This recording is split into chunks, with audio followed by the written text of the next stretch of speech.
माँ तू सबसे प्यारी है, माँ तू जग में न्यारी है। माँ तू सबसे प्यारी है, माँ तू जग में न्यारी है। अपने आंचल में रखना, अपने आंचल में रखना। हमें वरदानों से भरना। माँ तू सबसे प्यारी है, माँ तू जग में न्यारी है। माँ तू सबसे प्यारी है, माँ तू जग में न्यारी है। पिता, पुत्र और पवित्र आत्मा के नाम पर आमीन। आप सबों को जय यीशु।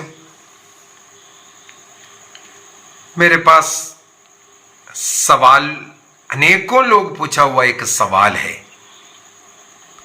कई बार कई लोग प्रार्थना के लिए मांगते हैं, तो उनको एक अच्छा पाप स्वीकार करने के लिए, अच्छा प्रार्थना का जीवन जीने के लिए सब मैं उपदेश देता हूं। तब कई लोगों का एक उत्तर या कई लोग सवाल भी करते हैं, ब्रदर बहुत अच्छा जीवन में जी रहा हूं, प्रार्थना भक्ति का, रोज अनेकों रोसरी जपते हैं, रोज मिस्सा बलिदान में जाते हैं, रोज बाइबल पढ़ते हूं, दूसरों की सेवा करता हूं, ये सब करते रहता हूं। इसके बावजूद भी मेरे घर में ये परेशानियां, मेरे जीवन में ये दुख क्यों नहीं दूर हो रहा है? मेरे बीमारी से मुझे मुक्ति क्यों नहीं मिल रहा है? मैं प्रार्थना कर रहा हूं, मैं मिस्सा बलिदान में जा रहा हूं, पाप स्वीकार करता हूं, मैं बाइबल पढ़ता हूं, मैं ये सब करता हूं, इसके बावजूद भी मेरे जीवन से ये दुख कष्ट क्यों नहीं दूर हो रहा है? कई लोग बोल रहे हैं मैं प्रार्थना कर कर करके थक गया, यहां जाकर के वहां जाकर के मन्नतें देख करके सब में थक गया। कई लोग थक चुका है प्रार्थना करते करते। कई लोग निराश है जीवन के दुख कष्ट समस्या के कारण। किसी किसी का विवाह नहीं हो पा रहा है।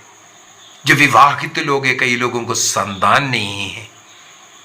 जिनके घर में संतान है, विवाह भी हुआ, सब अच्छा है, नौकरी है, फिर भी शांति नहीं है। कोई पियक्कड़ बना है, कोई चर्च नहीं जाने वाला है, घर में लड़ाई झगड़ा है।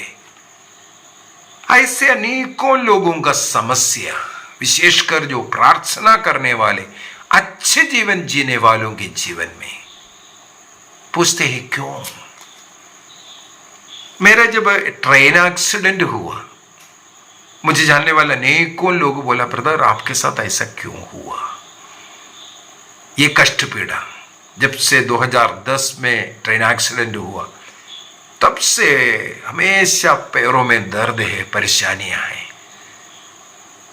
सवाल, एक क्वेश्चन मार्क, क्यों? मुझे वहां पर ऑपरेट करने वाला एक डॉक्टर उसी दिन शाम को आया कमरे में। रायगढ़ धर्म प्रांत के कुछ पुरोहित लोग वहां बाहर बैठा हुआ था। रायगढ़ रेलवे स्टेशन में मेरा एक्सीडेंट हुआ था। वहां का गवर्नमेंट हॉस्पिटल में मुझे ऑपरेट कर कर डाला हुआ था। जिस दिन एक्सीडेंट है उस दिन शाम की घटना। जिस डॉक्टर मुझे एनेस्थीसिया दिया, वो डॉक्टर मुझे मिलने के लिए शाम को आते हैं। तो बाहर उन पुरोहितों से मिलने के बाद सवाल करते हैं ये आदमी कौन है, क्या है? उनको भी मेरे विचार में, उनको मेरे बारे में उतना मालूम नहीं था, इसलिए वे सब मिल करके कमरे के अंदर आया।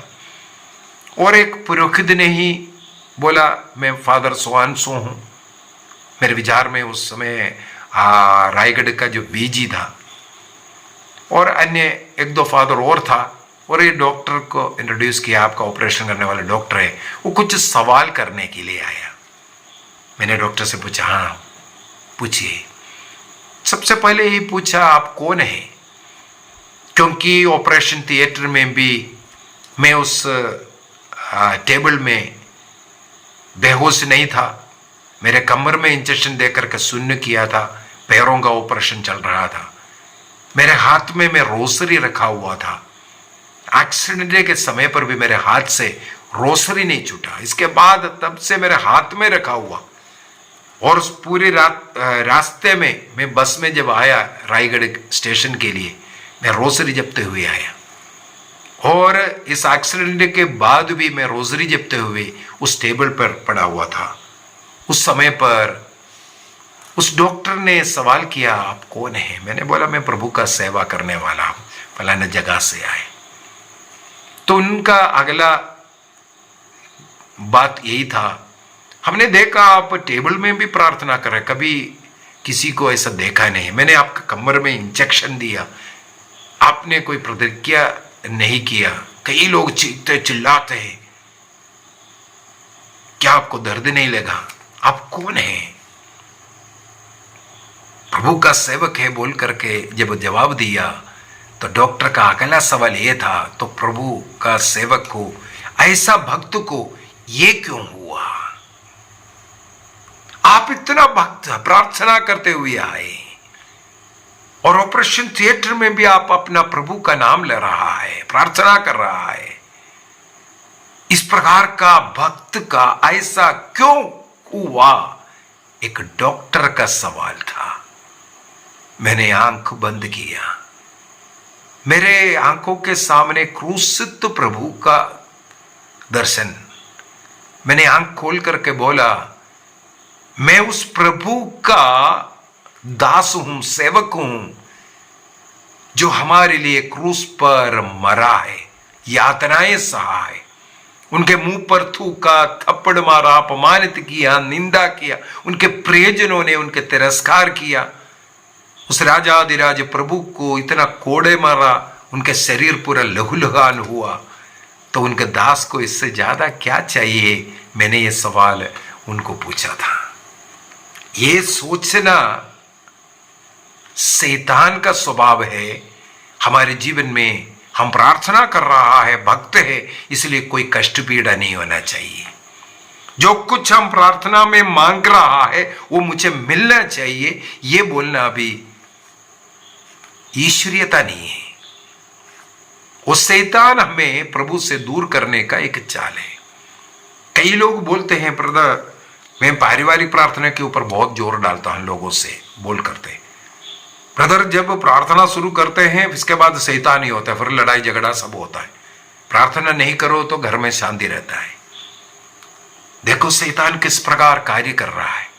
यदि आपके घर में प्रार्थना करेगा, आपके घर में लड़ाई झगड़ा शुरू हो रहा है, बीमारी शुरू हो रहा है। यदि आप प्रार्थना मत करो, चर्च मत जाओ, ऐसा पाप के जिंदगी जियो, कोई प्रॉब्लम नहीं है। इसी से आप पहचान सकता है शैतान क्या चाहता है।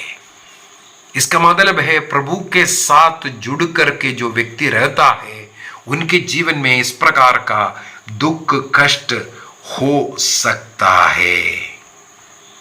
तिमोथी को लिखते हुए संत पौलुस हमें यही सिखाता है, जो कोई प्रभु के साथ जुड़ करके पवित्र जीवन जीना चाहते हैं, उन सबों के जीवन में इस प्रकार का कष्ट पीड़ा सहन करना पड़ेगा। जो प्रभु के साथ जुड़ करके पवित्र जीवन जीना चाहता है, उनको कष्ट पीड़ा सहन करना पड़ेगा।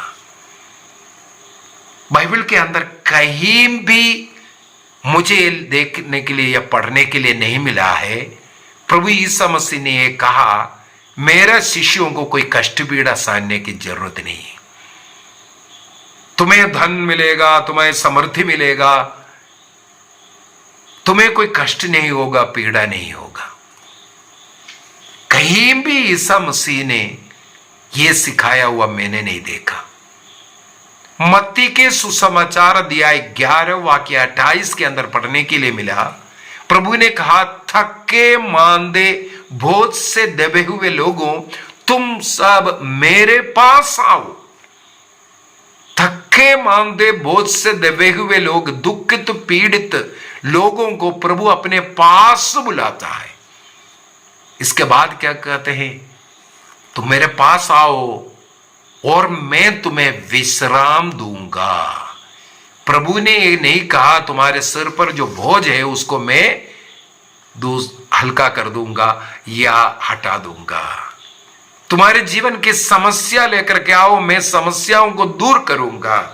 तुम्हारी बीमारी मेरे पास लेके आऊंगा, आओ मैं चंगाई दूंगा। मुझे बाइबल में नहीं मिला, लेकिन प्रभु के पास जो जाते हैं उनको प्राप्त हुआ है, वो अलग बात है। लेकिन प्रभु ने कहा मैं तुम्हें विश्राम दूंगा। इसका मतलब जितने भी दुखित पीड़ित लोग प्रभु के पास आएंगे, प्रभु में उन्हें सहन करने का शक्ति मिलेगा। जिनके जीवन में इस प्रकार का समस्या है, चिंताएं, जो कोई प्रभु में आएगा उन चिंताएं दूर होगा। प्रभु में वो विश्वास शरण लेने के कारण उन चिंताएं दूर होता है।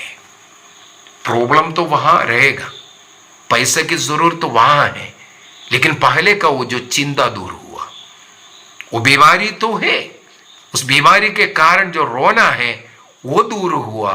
ईसा मसीह के साथ सहन करने की कृपा मिला। हम लोगों को प्रभु के क्रूस के नीचे खड़े होकर क्रूस की ओर देख करके प्रार्थना करने की अपेक्षा, फिर से मैं बोलता हूं, प्रभु के कलवारी पहाड़ पर चढ़कर क्रूस के नीचे खड़े होकर क्रूस की ओर देख करके प्रार्थना करने की अपेक्षा हमें अपने को प्रभु के साथ उस क्रूस पर अर्पित करना अच्छा है। मेरा कहने का तात्पर्य शायद आप समझ गए होगा। प्रभु के साथ हम लोगों को सहन करना सबसे उत्तम है। क्या आप उस बीमारी को लेकर के नीचे खड़े रहे ना और प्रभु ये इसको हटाओ हटाओ हटाओ हटाओ, ये प्रॉब्लम हटाओ, मुझे ये दे दो, मुझे पैसा दे दो, मेरे शादी करवा दो, मुझे बच्चा दे दो, मुझे नौकरी दे दो, ये बोल करके खड़े रहना है, या प्रभु के साथ जुड़ करके जीवन जीना है, ये हमें सोचना है।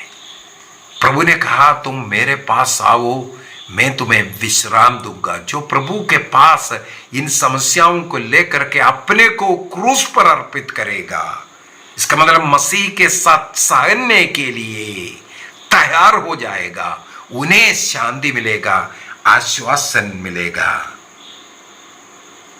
योहन का सुसमाचार उसके अध्याय 16 वाक्य 31 को थोड़ा सा मैं पढ़ना चाहूंगा।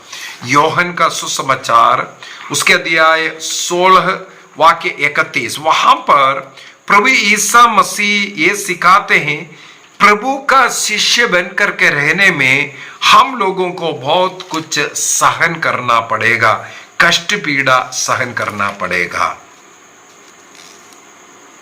वाक्य 31 से पढ़ते हैं। ईसा ने उन्हें उत्तर दिया, क्या तुम अब विश्वास करते हो? देखो वह घड़ी आ रही है और आ ही गई है जब तुम सब तितर बितर हो जाओगे और अपना अपना रास्ता लेकर मुझे अकेला छोड़ दोगे। प्रभु को छोड़ करके भागने के विषय में। और आगे क्या लिखा है, फिर भी मैं अकेला नहीं हूं क्योंकि पिता मेरे साथ है।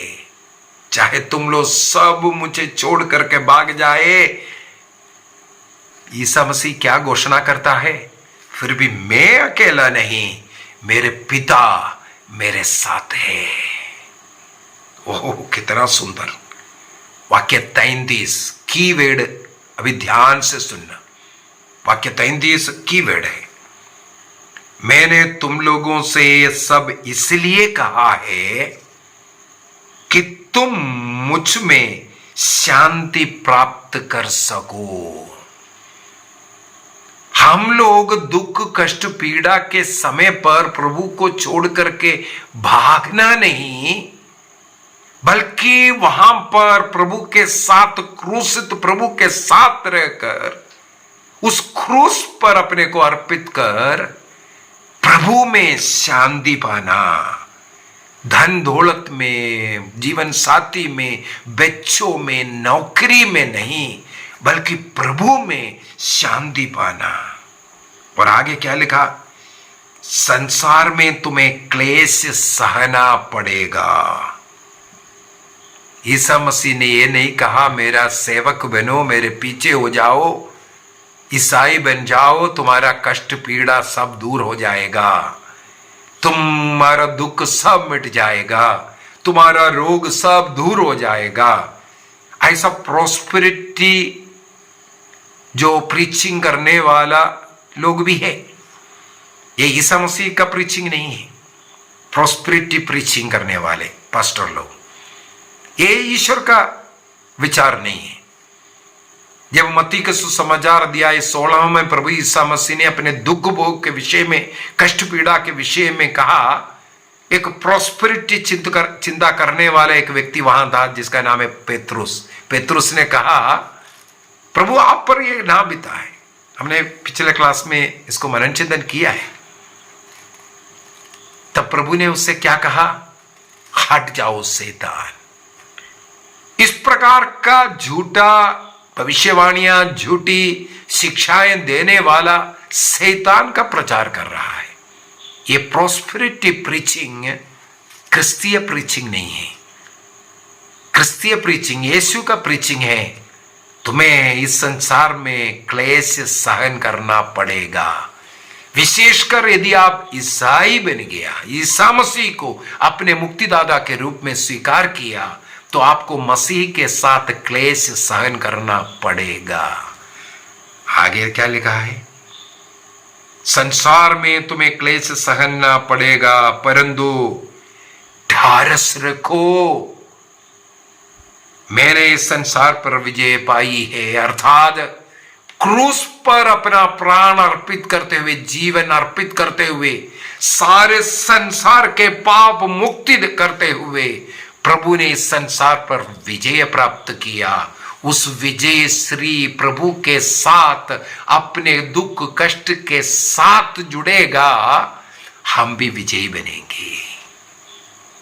तो जीवन में विजयी बनने के लिए एक ही तरीका है, कष्ट सहना पड़ता है। एक दो उदाहरण बोलकर के देता हूं। कष्ट सहना हमारी आत्मा के लिए, हमारे जीवन के लिए अच्छा है। जो बच्चे दिन रात मेहनत कर, पढ़ाई कर, टीवी, मोबाइल ये सब त्याग कर जो कष्ट सहता है, उन्हें अच्छा रिजल्ट मिलता है, उनका जीवन भविष्य सकुशल रहता है। इसका मतलब एक अच्छा स्थान, अच्छा पढ़ाई, डिग्री, नौकरी के लिए जितना उसको कष्ट पीड़ा उससे पूर्व में करना पड़ा, सहन करना पड़ा, वो उन्हें ये स्थान, मान, सम्मान दिलाया। उसके लिए कष्ट पीड़ा सहना है। अनेकों इस प्रकार का उदाहरण बोल सकता है। कई बार हमारा मनोभाव हमें दुख देता है। अरे मैंने इतना प्रार्थना किया, इतना बड़ा भक्त व्यक्ति था, देखो उनको देखो, वो प्रार्थना भी नहीं करता, पाप की जिंदगी जी रहे, उनको सब मिल रहा है। कई लोगों का इस प्रकार का कहना है, देखो उनको देखो।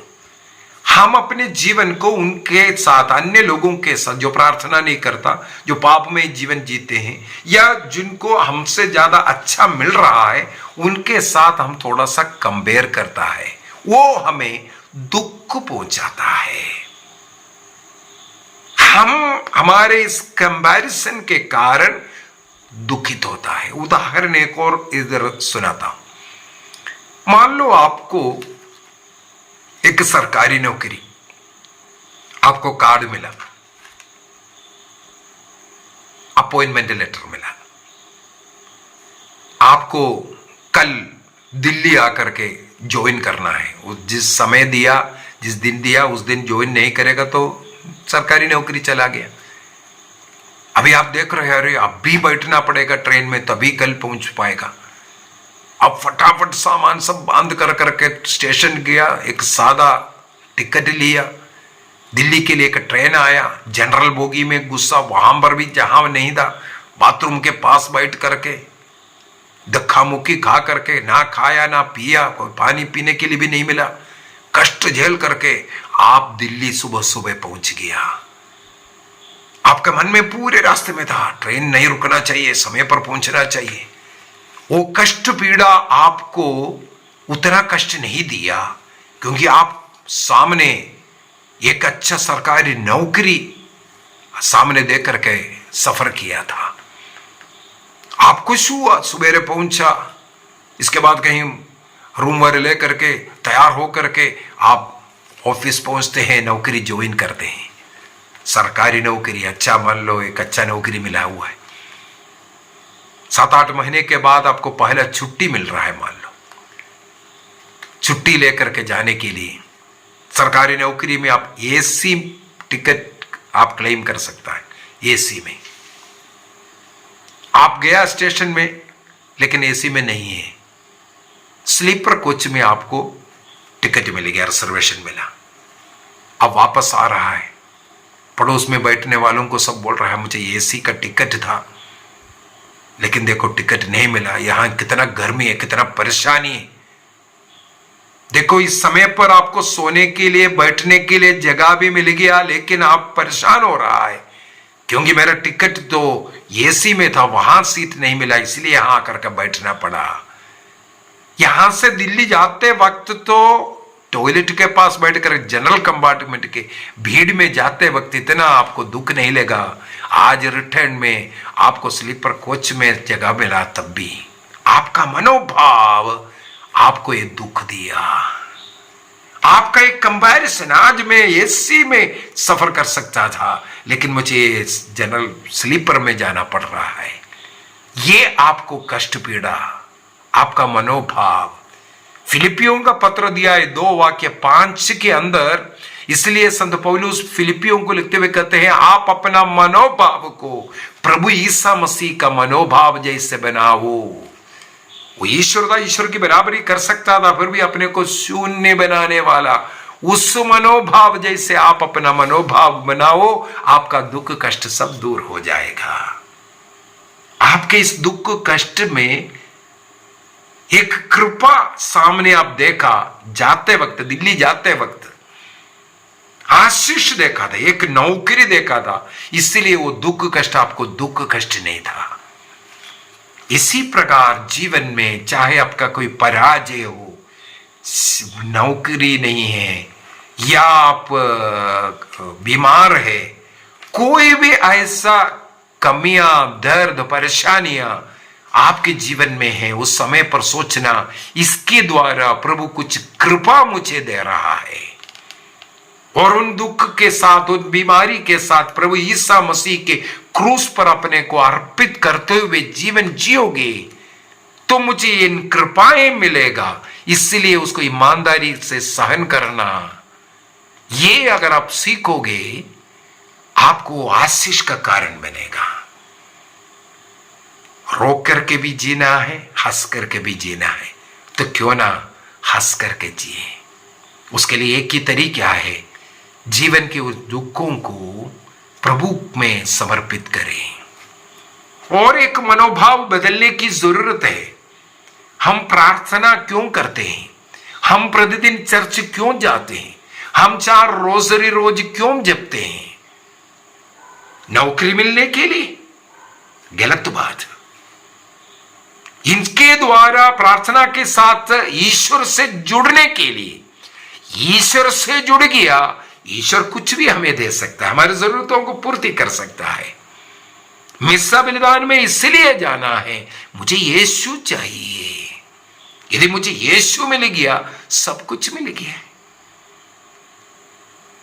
यीशु मुझे मिला, ये खुशी आपका सबसे बड़ा खुशी होना चाहिए। इस प्रार्थना भक्ति के साथ ईमानदारी का, पवित्रता का जीवन जी पाया, ये आपको खुशी देना चाहिए। यदि हम लोग स्तोत्र ग्रंथ 119 का वाक्य 71, साम 119 वर्स 71 को पढ़ेंगे, वहां पर लिखा हुआ है, मैं दूसरों के सामने अपमानित किया गया, मुझे दुख कष्ट पीड़ा जो भी सहन करना पड़ा, मुझे अपमानित होना पड़ा, इसके लिए मैं प्रभु को धन्यवाद देता हूं। मैं खुश हूं क्योंकि उसके द्वारा मैं प्रभु के नियम को पालन करना सीखा। उसके द्वारा मुझे नियम मिला। विधि विवरण ग्रंथ उसके अध्याय 8 वाक्य 2 में लिखा हुआ है, उन 40 वर्षों को तुम याद करो, मरुभूमि का वो यात्रा जहां प्रभु ने तुम्हें बाध्य किया, भूखा रखा, प्यासा रखा, कष्ट झेलना पड़ा, तकलीफें, ये सब किसके लिए? तुम्हें इसलिए बाध्य किया उस अवसर पर तुम कितना ईमानदार है देखने के लिए। तुम्हारा मनोभाव उस समय पर ईश्वर के प्रति क्या है उसको देखने के लिए।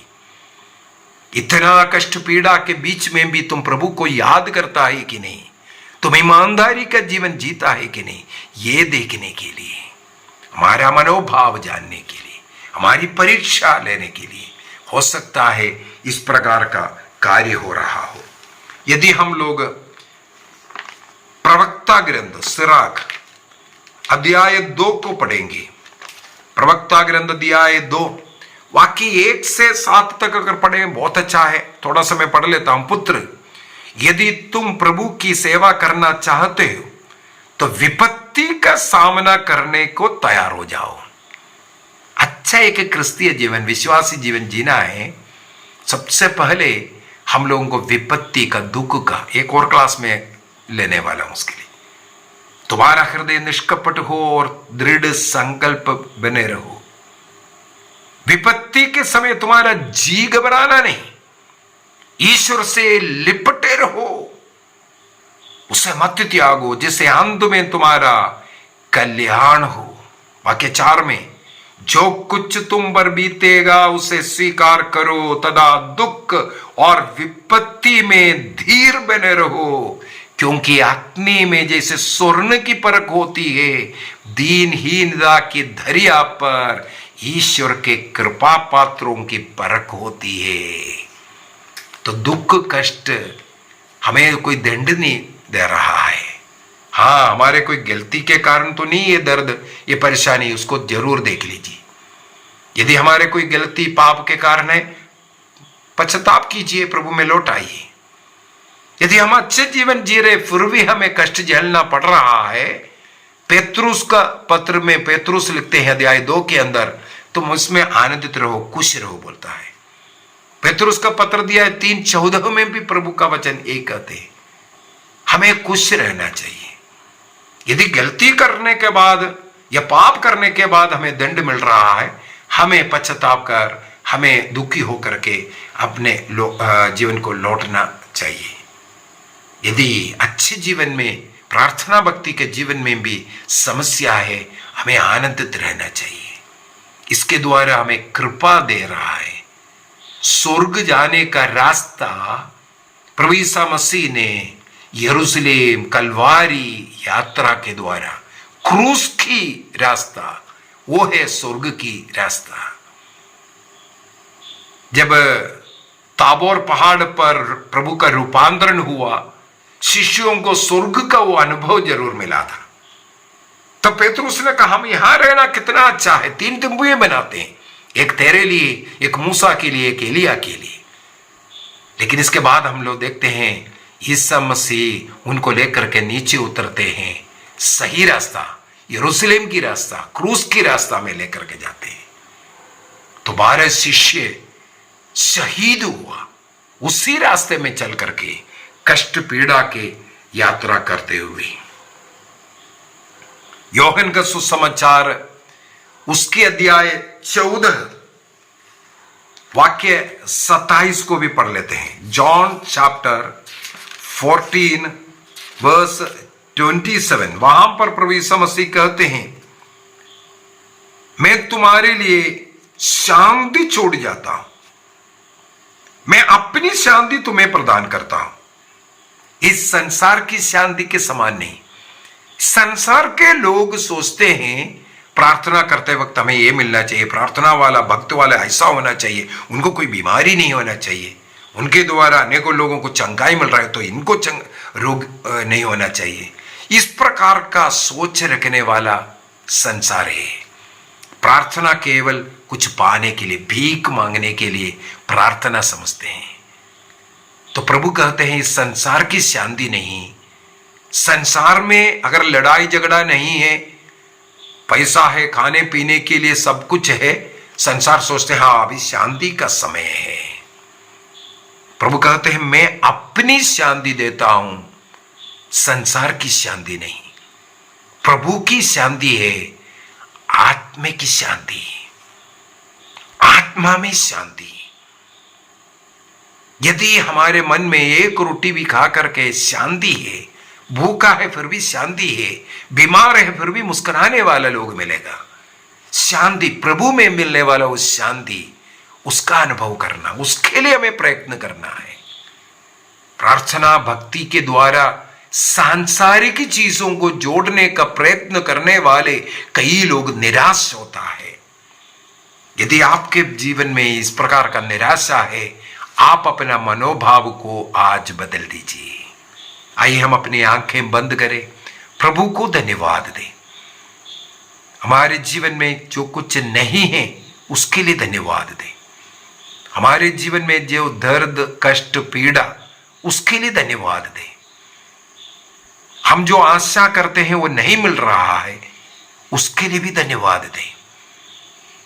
हमारे शारीरिक मानसिक बीमारियां, धन्यवाद दें। जो कुछ हमारे जीवन में बीत रहा है उसके लिए भी धन्यवाद दें। केवल अच्छाई के लिए नहीं, हमारे जीवन में जो भी कष्ट पीड़ा समस्या चिंता का जो भी कारण है उसके लिए प्रभु की स्तुति करें, आराधना करें, उसको सहन करने की शक्ति मांगे। हमारे घर में अशांति है, नशा है, लड़ाई झगड़ा है, तनाव है, उस अवस्था में रह करके प्रभु की स्तुति करें। जब नूह पोत से बाहर निकला, जल प्रलय के बाद सारे संसार में बदबू, सड़ा हुआ मनुष्यों का, मवेशियों का सब जड़ जीर्णित जड़ पड़ा है। लेकिन नूह ने पोत से बाहर निकल करके प्रभु के लिए वहां पर एक वेदी बनाई और प्रभु के लिए बलि अर्पित किया। उस कचरे के अंदर, उस बदबू वाले जगह पर, ऐसे जगह पर प्रार्थना का जगह बनाया, स्तुति करने का जगह, धन्यवाद अर्पित करने वाला जगह बनाया। हमें भी हमारे जीवन में दुख कष्ट पीड़ा रोग बीमारी दर्द में रहकर प्रभु की स्तुति करना, वहां पर हमारा मनोभाव बदलेगा, उस आत्मा हमें मिलेगा जो प्रभु के द्वारा मिलने वाला, उस शांति देने वाला आत्मा। निर्णय करें, निर्णय करें, और ज्यादा प्रार्थना करने का निर्णय करें, और ज्यादा प्रभु से जुड़ने का निर्णय करें। जैसे जैकब ने कहा, जब तक प्रभु मुझे आशीर्वाद नहीं दोगे मैं तुम्हें नहीं छोड़ूंगा। उत्पत्ति अध्याय 28 के अंदर रात्रि भर स्वर्गदूत से वो भिड़ता रहा, जब तक आशीर्वाद नहीं दोगे मैं नहीं छोड़ूंगा बोल करके याकूब ने स्वर्गदूत से, ईश्वर से लड़ा। उसी प्रकार जब तक प्रभु मुझे आशीर्वाद नहीं देंगे, प्रार्थना की संख्या बढ़ाएंगे, समय को बढ़ाएंगे, लेकिन छोड़ेंगे नहीं। प्रभु के साथ सहन करने के लिए, उस क्रूस से प्रभु के साथ सहन करने के लिए हम तैयार हो जाएं। यही क्रिस्तीयता है। प्रभु को धन्यवाद दे। पिता पुत्र और पवित्र आत्मा के नाम पर आमीन। आप सबों को जय यीशु।